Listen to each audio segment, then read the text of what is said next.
Epstein files 3 million பக்கங்கள், 2000 videos, 1,80,000 போட்டோஸ்னு இந்த ஒரு ஃபைல்ல பாதிக்கப்பட்ட எக்கச்சக்கமான குழந்தைங்களோட பெண்களோட கிரைம் டீடைல்ஸ் தான் இருக்கு. அப்படின்னா திங்க் பண்ணிக்கோங்க, எத்தனை குழந்தைங்க எத்தனை பெண்கள் இதுல பாதிக்கப்பட்டிருப்பாங்கன்னு. உலகத்தோட பல பிரபலங்களை இன்வைட் பண்ணி பெண்கள் குழந்தைங்களோட பாலியல் பண்ண வச்சு ஜெஃப்ரி எப்ஸ்டீன் அப்படின்ற இந்த ஒரு கொடூரமானவன் தன்னோட தீவுல ஒரு பாலியல் கடத்தல் மையத்தை அமைச்சு தன்னோட தேவைக்காக அந்த பணக்காரங்க அரசியல்வாதிகள் இருக்கிற அந்த போட்டோஸ் வீடியோஸ் மூலியமா தனக்கு தேவையான எத்தனையோ விஷயங்களை பண்ணிக்கிட்டு இருந்திருக்கான். ஈவன் இந்த ஃபைல்ல எத்தனையோ உலக புகழ் பெற்ற எலைட் பீப்பிள்னு ஆரம்பிச்சு பில்லியனர்ஸ், அரசர்கள், பாடகர்கள்னு சொல்லி எத்தனையோ பேரோட நேம் வந்து மென்ஷன் பண்ணப்பட்டிருக்கு. பில் கேட்ஸ், எலோன் மஸ்க், ட்ரம்போட மனைவி அப்படின்னு ஆரம்பிச்சு ரீசெண்டா மேயரான மம்தானியோட அம்மா மைக்கேல் ஜாக்சன் அப்படின்னு சொல்லி பேர் லிஸ்ட் போய்கிட்டே இருக்கு.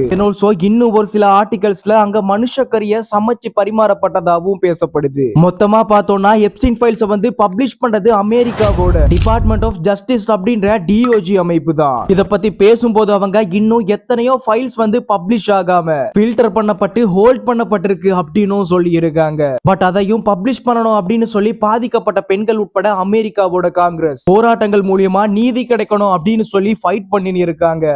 இப்ப புரியும் நினைக்கிறேன், ஹிட்லர் வந்து யூதர்களை தேடி தேடி அழிச்சது தப்பே இல்ல அப்படின்னு. இதை யூஸ் பண்ணி எத்தனையோ ஃபேக்கான நியூஸ் போட்டோஸ் வந்து பரவிக்கிட்டு இருக்கு. முக்கியமா இந்த போட்டோல இருக்க குழந்தைங்க எப்ஸ்டீன் ஃபைல்ல பாதிக்கப்பட்டவங்க அப்படின்னு சொல்லி பேசப்பட்டிருந்தது. பட் இந்த போட்டோ அப்படிங்கிறது 1975 வருஷம் வியட்நாம்ல ஏற்பட்ட ஒரு போறப்போ அங்க இருக்க ஹாஸ்பிட்டல்ல இருந்து குழந்தைகளை பாதுகாப்பான இடத்துக்கு மாற்றப்பட்ட போட்டோ தான். சோசியல் மீடியால வர எல்லாத்தையுமே கண்மூடித்தனமா நம்பிட வேணாம். இந்த எப்ஸ்டீன் ஃபைல் பத்தினா அடுத்தடுத்த வீடியோஸா என்னோட சேனல்ல போஸ்ட் பண்ணுவேன். அந்த வீடியோஸ் பத்தி